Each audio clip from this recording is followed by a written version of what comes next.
Hello and welcome to the course orientation for the course Writing for Various Purposes or English 30. Moving on to the course orientation. So what is English 30 or what is this subject all about? English 30 is a general education course. General education courses are primarily aiming at providing you substantial experience so that you would appreciate a particular subject. English 30 intends to make you appreciate more the English language as a means to communicate through writing. The course also aims to help you improve one of your productive skills. Do you still remember what the difference is between productive and receptive skill? Okay, in English 29, three receptive skills were highlighted. Okay, those are your listening, reading, and viewing skills. In English 30, one of your productive skills is given focus. And what is that? Writing. Okay, so this is a writing class and we aim to help you improve your ability, your capability, your skill in producing messages via the skill of writing. Number 3, English 30 also focuses on the following. Here, we will be reviewing grammar. We will also be improving your way of constructing sentences. You will be writing an essay. You will be guided in organizing your content. And of course, part of the writing process is proofreading, revising, or editing. So these items are the course of English 30. Next, let's move on to the modular grading system discussion.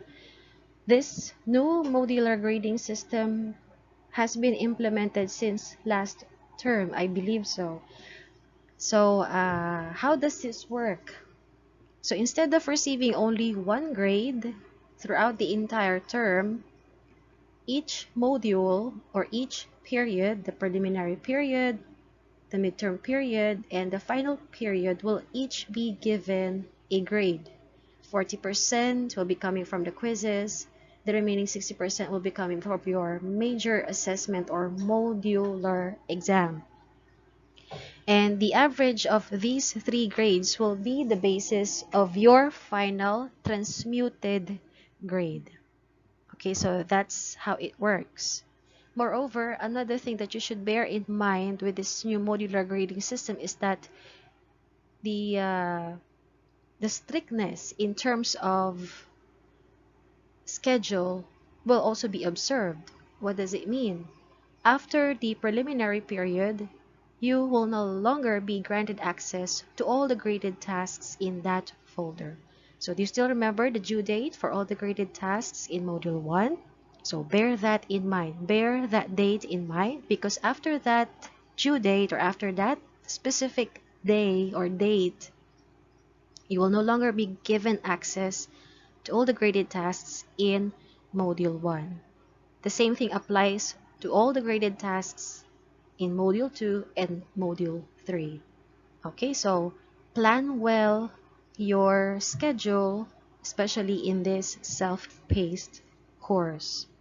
What else? So we also have here another wonderful change in the guidelines. Instead of giving you, for example, 2 or up to 5 attempts per quizzes, we are encouraged to provide unlimited attempts per quiz so that students will be able to master the lessons. However, instead of recording the most recent or the highest score of all your attempts will be computed so that the average will be derived and that score will be the one recorded in the gradebook. Okay, the exams or the modular exams will only be, on the other hand, taken once only. Okay, so take note of the changes, bear in mind the deadlines, and keep track of your progress in this class. How? you always go back to your course map. Now, here are the two major exams in our online course. In Module 1, you will take an objective test, which is all about the grammar lessons in that particular module. Of course, you will be given only a single attempt to answer the exam. For Module 2, you will also be answering another objective exam for one time only, and the coverage of that exam are the lessons in Module 2. It's all about composition or writing. Now, keep in mind that each of these exams are for 60% of the grade in a module. The Module 1 exam is 60% of your Module 1 grade. The Module 2 exam is for 60% of your Module 2 grade. Missing these exams or being unable to take these exams for no valid reason would definitely affect your modular grade. So again, download a copy of the course map so that you will know the availability and the due dates of these exams so as not to miss them. Again, download the course map and take note. Mark your calendars already so that you know when to take these examinations, these major exams. Now, the provision to provide multiple attempts per graded task is actually advantageous because you have the opportunity to improve your score in that particular graded quiz or task. Now, of course, however, there will be instances when you would encounter technical problems.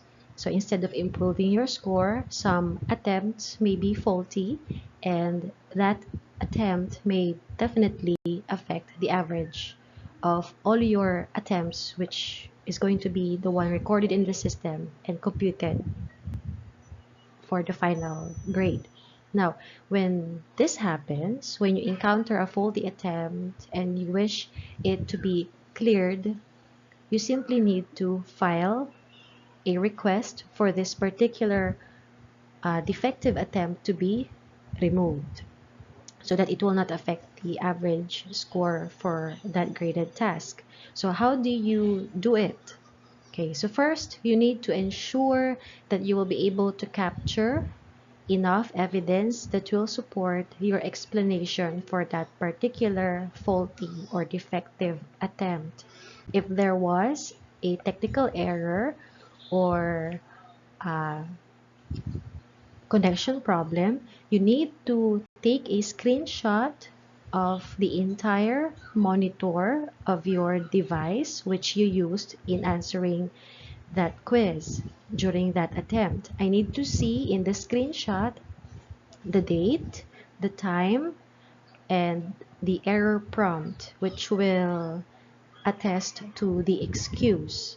Okay, I need to see those because I will be reviewing the date, the time, and the other information in the screenshot versus the record that I have on Blackboard.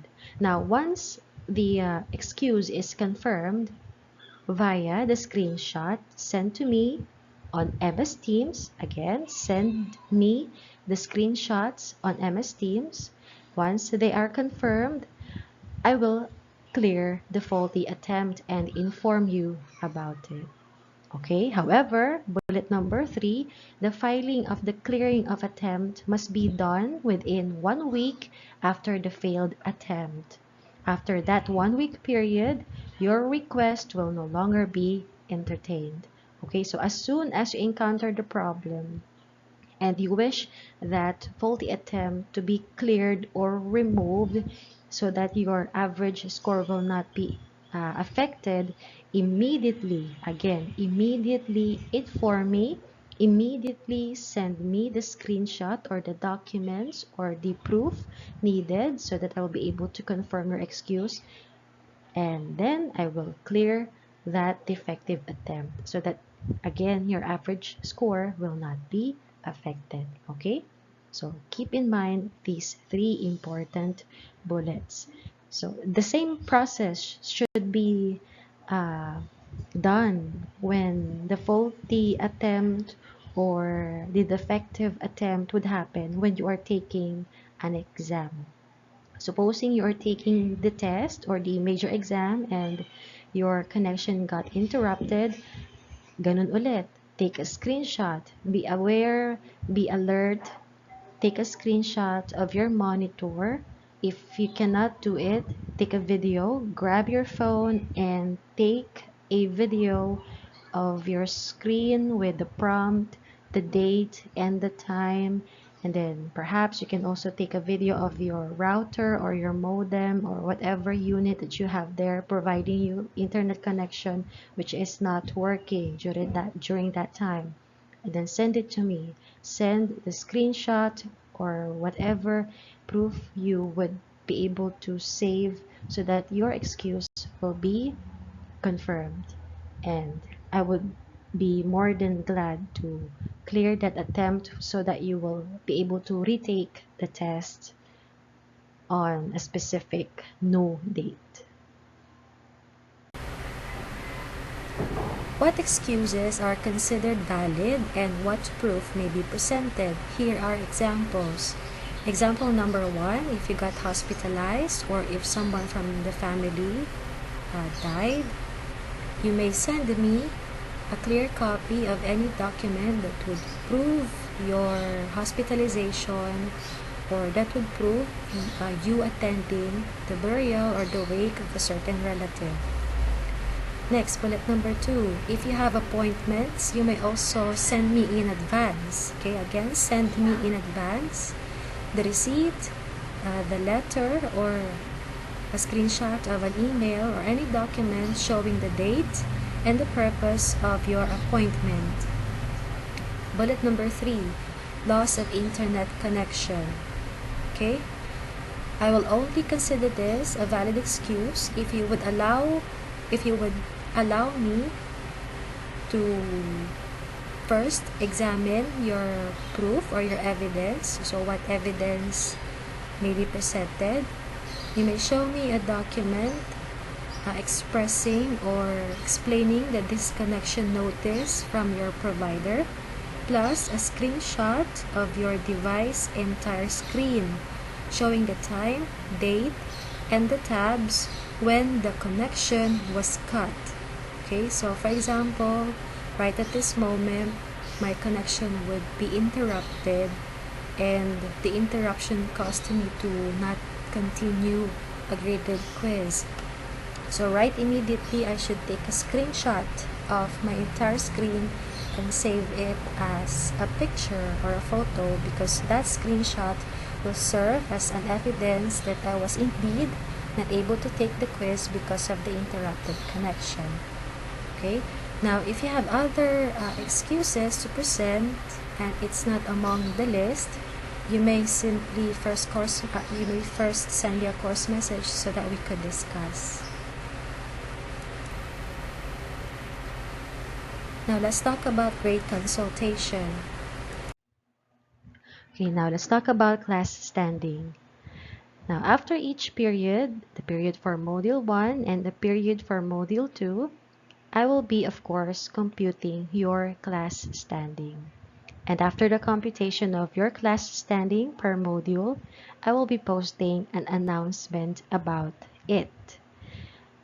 After each grade posting, a couple of 2 to 3 days will be rendered for the consultation of your grades. It's not going to be a live session.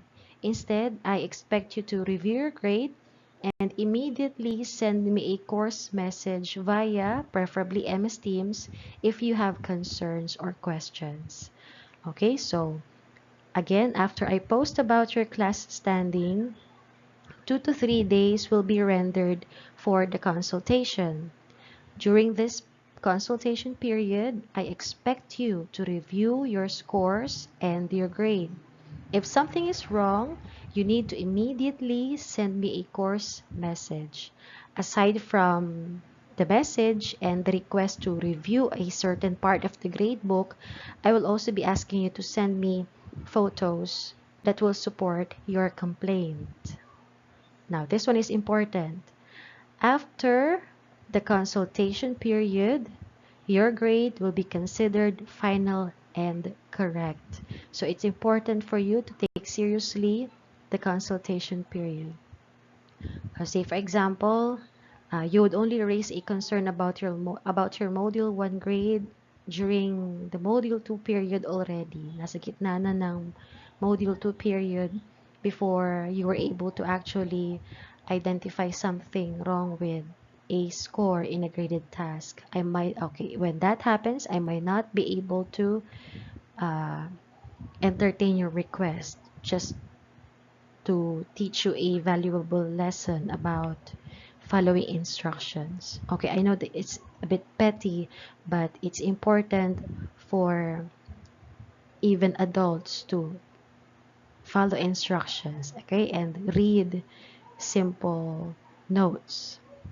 Okay, so this is a way of making sure that the computation of your grade towards the final period will be correct and no concerns will be raised after the final period. Okay, it's a very simple thing to keep in mind. So recap, I will be posting about your class standing, and all you need to do is to review your scores and your grade. And as soon as you find something wrong, just send me a message via MS Teams and I will be more than glad to address your concern.